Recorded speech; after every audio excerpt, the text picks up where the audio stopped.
Welcome back to an unexpected art lesson where we talk about the art and impact of Vincent van Gogh. You can see Van Gogh's influence everywhere you look in the world of street art, because, of course, we have to talk about street art. Those vibrant, unauthorized murals and installations that transform urban landscapes into open-air galleries. Just like Van Gogh, street artists use bold colors, expressive brushstrokes, and unconventional techniques to create art that's raw, immediate, and emotionally charged.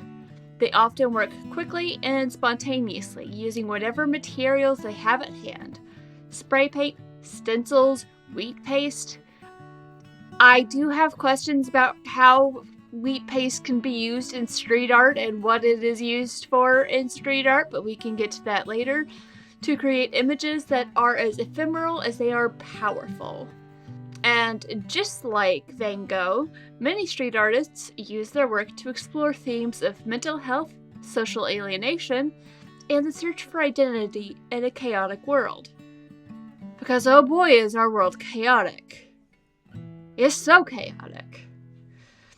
They create art that's deeply personal but also universally resonant, that speaks to the struggles and triumphs of the human experience. With the entire integration of Van Gogh into the idea of street art, a lot of his subject is often emphasized in other street artists' work. Either it is through the frantic, phonetic creation of various pieces, such as through the use of stencils or wheat paste to do a quick roll-up. They still have this almost personal air because somebody is choosing to put their work out there. It's sending this message that they want someone else to experience this work. They don't want it to be done in a formal gallery, much like how Van Gogh was just happy to have his work seen, or well, not really happy to have his work seen, but it was just displayed and appreciated for what it was. So this kind of leads into what the technique breakdown of Van Gogh's brushwork in urban environments. One of the most striking examples of Van Gogh's influence on street art is the way that many artists mimic his distinctive brushwork and texture. Just like how Van Gogh uses these thick, expressive strokes of paint to create a sense of energy and movement, street artists often use bold lines, drips, and splatters within their own canvas to create this sense of dynamism and urgency. You can see this technique in action through works of artists like Smug One, a Glasgow-based muralist whose large-scale portraits and cityscapes are filled with these swirling lines, vibrant colors that almost seem to pulse with life. Or in the work of Eduardo Cobra, a Brazilian artist who uses kaleidoscope patterns and just these bold geometric shapes to create murals that are both visually stunning and emotionally resonant. I am pulling up Eduardo's work right now, and whoa, does he use a lot of color. I dig it. I like it. Pulling on different classical works like the photograph of I think it's like a Navy SEAL kissing his girl, except for the clothing is now patchwork colors and there are these bold streams of brilliant colors radiating out from it. Lots of geometric. Kaleidoscope is a very good term to describe his use of color and his application of color on these different pieces, as well as he seems to have like a lot of either stripes or pinwheels that are in the background. Oh. I'm assuming I have the right Eduardo pulled up. You are correct on the pinwheels. It is something I'm seeing, yeah. It was one of those, I had focused on the characters, but didn't see the pinwheels behind them, so no, you're on point. There's a piece he did of Anne Frank where it looks like in the background is meant to be like plaid. Mona Lisa drawing Da Vinci, I want to say? Yep. And it's got these big green and red stripes with these smaller like white and gold stripes that makes me think of Christmas wrapping paper or wallpaper. Yeah, I see that now too. Oh. It took us all like 5 minutes for me to get us off track. It's a skill. Yeah, I love his use of these bold, dynamic colors on top of these extremely detailed, very realistic looking portraits of people. Whether it's just the regular people, historical figures, Yoda. Very detailed with the colors layered on top. It adds like a certain dynamic to it that makes you want to keep looking at it longer. It draws the eye, taking something familiar and doing something a little bit different with it. I completely agree, especially the layering of color approach that he's taken really does kind of remind me of how Van Gogh uses colors to illustrate his world. Cobra is just taking it with a lot more of a precise appearance to it, but at the same time, it really does highlight the figures found in his images. Yeah, it makes you want to sit and look at these figures a little bit longer than you normally would. It makes you want to take in some of the details. A lot of his work, I notice, is either in squares or rectangles, or he's also got some triangles. Like, a lot of these patterns actually make me think of specifically the patterns that are on the people, because the patterns on the people and patterns in the background aren't always the same, but the patterns on the people make me think of quilting patterns. Oh, yeah. I say this as I apparently have a lot of people in my family who quilt. I'm more of a crochet girly myself. I more just sew to fix things that get damaged or add patches. That is a valid skill. Crochet is how I fidget. Completely fair. One of the images that really stood out to me was a image of a girl on a book. Yeah, just scrolling through. I also admire that a lot of his pieces seem to be highlighting different cultures and their heritages and just adding beauty to what is there. There's also a really nice Nelson Mandela where it's got 4 different sets of patterns going on, but just highlights the smile. Mm-hmm. Oh, he also did art for the Rio Olympics. I don't know if it was the same one that we had was it JR? I believe JR was the Olympics, yeah. Yeah. Oh, the girl soaring on the... Oh, that's so cute. I kind of love that because that is, at least with the hair, what I looked like when I was younger. I've never had glasses like that, but it highlights the imagination and the joy that comes from reading. Also, the clock tower kind of makes me think of Peter Pan. Because in Peter Pan, they fly by the clock tower. Okay. I don't know if it's meant to be a Peter Pan reference or that's just a known local landmark that also appears to be in the background visible from the building that this was done on. I also like the detail of the different styles of origami birds flying around. Mm-hmm. Yeah, the choice to use origami birds is kind of that perfect integration to his style. Yeah, and then we have the fluffy clouds in the background, the detail of the pages of the book, and you can see that little gap between the spine and some of the page binding. Mm-hmm. Which is a thing you often have in hardback books, and there's probably a word for it. I just don't know what that is. And it's interesting that on her face and on the clock tower, it's a very similar sideways square pattern with similar colors, but her skirt is stripes. Oh. And she's dressed in what looks like a school uniform, but that just makes the brilliant color that is her stick out more. Yeah, the choice of the white shirt, which then leads to the multifaceted color approach for the skirt and the face and the arms, it really makes the character, like the image itself, pop. Also, on her face is primarily yellow, a very bright and happy color, which just highlights her smile. And have to admire the detail in the hair and the way that it is blowing as she flies. I agree.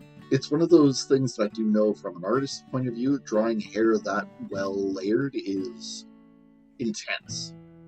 And the fact is that the end result is just, it looks so light and airy. It kind of gives the impression that he did not put too many layers on. It was something that was done it almost looks like freely painted. Yeah, and it looks so real that I'm like, I want to braid that hair. There's a weirdly specific desire, but I'm like, I would like to play with her hair and then braid it. Just have a girls' night sleepover and talk about books with this girl.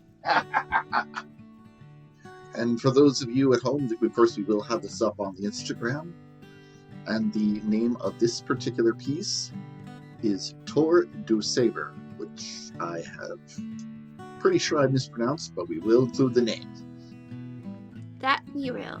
And I will continue to be better about remembering to post things on social media. We should talk about Smug One's work as well, just because there is a lot of really unique pieces from his as well. Can I just say, holy cow, it's so realistic. I have his Instagram pulled up right now, and there's a dude with a coat and a red beanie looking down at a bird that is just sitting on his finger. The level of detail, like you can see like all the little individual hairs in his beard. And like the creases on his face, and you can almost even see the stitches in the beanie. And this is done on the side of a building. How? It looks like you can also buy smaller scale prints of some of these pieces, which is really cool. Definitely. You can't fault a street artist for giving somebody a way to take this work with them too. Especially with how just unique and striking some of these pieces are.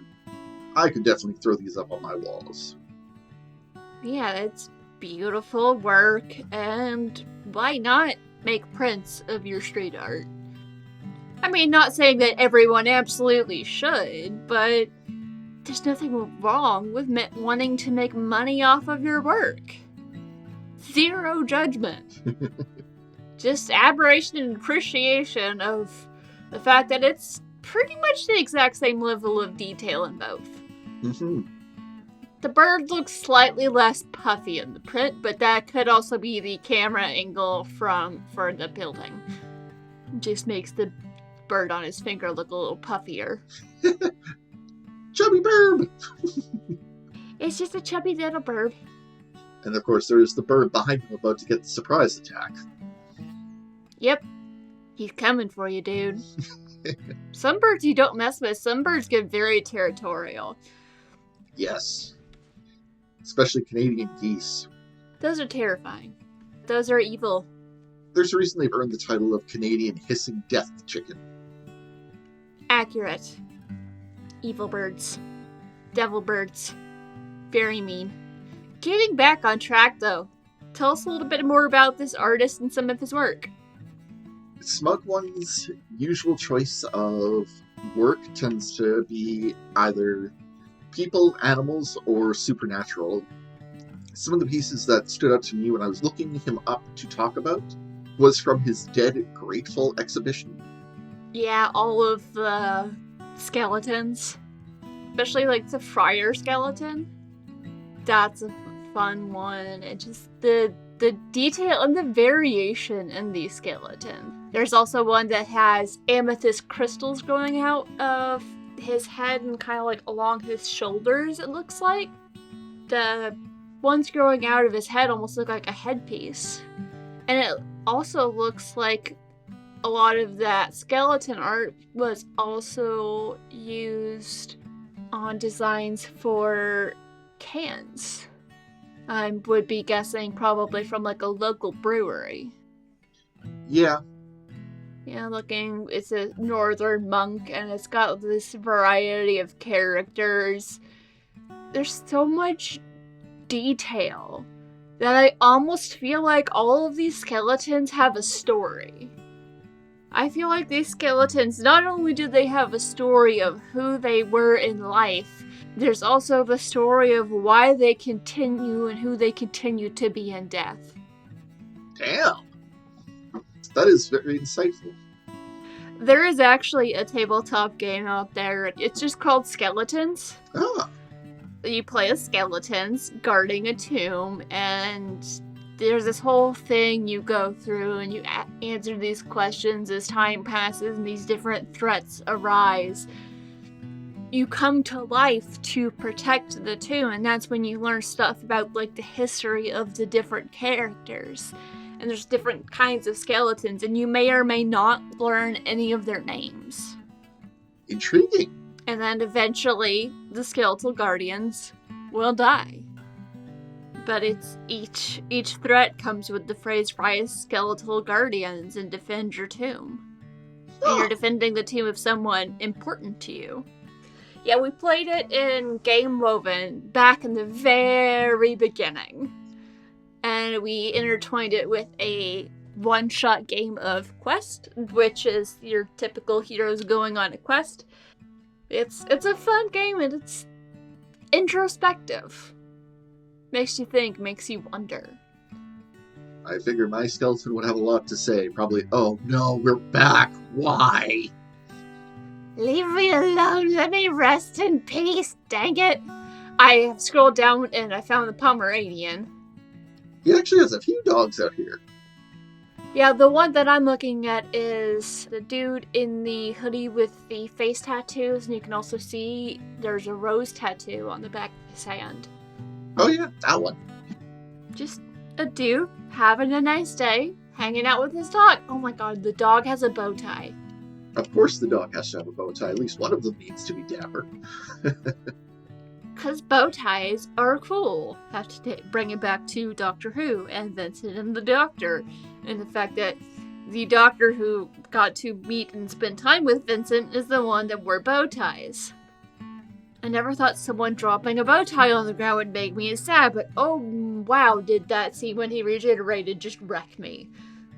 I'll always remember when the Doctor was me, and like, I'm crying on the inside. Why? One of the other pieces that really did stick out to me on this too is just, if you're looking at the Pomeranian picture, it's the one above to the left. The woman in the heavy scarf. I don't know if I'm finding the correct one, because when I look up and to the left, I see the yellow skeleton with all of the purple. Oh. Oh, I did also see the one with the woman in the yellow scarf, but... Today I learned Instagram sometimes switches up where pictures are.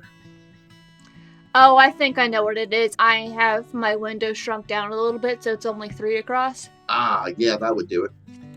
But yeah, I have it pulled up, and it's on a very thin stretch of building, but the detail also, I think she has almost the same rose tattoo on her hand. Or very similar rose tattoo. Yeah, he's got a few characters that have the roses on their hand, and the same bird choice too. Yeah, I noticed that as well. I think we know what his favorite bird is, not that I remember what kind of bird that is. And unfortunately, my grandmother's not here, so I can't ask her. I really do like how he did choose to do it on such a thin canvas, as it were, or wall, I guess. Because it gives you this really close-up, intimate view of this character, but at the same time, she is covered in all these heavy clothes, and just very few identifying visuals accompany this. So, as you said, the rose tattoo, the bird, what is the item sticking out of the pocket of her jacket? Like, it's a visual treat because there's so much you can kind of try and glean from this, but very little solid data, so you get to tell that story, even if it's just from your point of view. Yeah, to me it almost feels like she's watching or waiting for something. I can't tell you why, but that's what it feels like she's waiting for something. She is ready for something, but she is waiting. And also just her hair is gorgeous red, and just the detail and the light and the shadow that's cast off of it. Also all the details of the folds of her jacket. Mm-hmm. Stunning. And I definitely agree with you on the waiting thing, because yeah, you see she's fidgeting with her scarf. Yeah, she's holding on to her scarf. She could potentially, like, might have a bag over her shoulder. We just can't see the strap, but if she was fidgeting with the strap of the bag, that's around where it would be. And she's staring off into the distance. Definitely, it leads so many questions, but it's conveyed so well that it almost feels like each viewer has their own interpretation of this image. Yeah, it's different people are gonna tell a different story. There will be unique answers to all of the questions that this picture poses. It's a fascinating thing. Like, if you give 10 different writers the exact same writing prompt, you will get 10 wildly different stories. And this could work as a visual writing prompt. Ooh. I am stunned when people can do this level of realistic detail, like, on paper. Doing it on the side of a building when you have to use cherry picker to get up to it? How? How do you learn how to do that and get so good at it? Some of it might be just natural talent or inclination, but so much practice. I do like how Smug One does take on various causes as well. Through his Instagram, you see many pieces that he does in the name of charity or raising awareness. Which, hey, I can admire that. I'm also amused by you sent me. Is that a squirrel chewing on a paint can? Yup. That is adorable. I also love how there's the different coloring on the squirrel, where it's got red in the face and it's got red along its kind of limbs and tail, but the body's gray. So it's a specific squirrel, and we also have bits of barren woods in the background, and then just purple. Just this magical kind of whimsical purple. All I'm just thinking is Ice Age and Scratch through the various pratfalls, and now the squirrel is taking it one step further.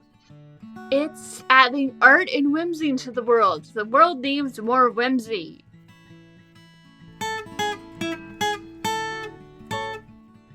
Thanks for listening to An Unexpected Art Lesson, the show where we talk about everything you didn't know about art. This week, continuing to focus on the art and impact of Vincent van Gogh. If you like what we're doing, you can follow us on social media and join the conversation over at An Unexpected Art Lesson on Threads, Blue Sky, and Substack. And you can also support us over on Patreon. Get early access to episodes and other fun things at patreon.com/anunexpectedartlesson.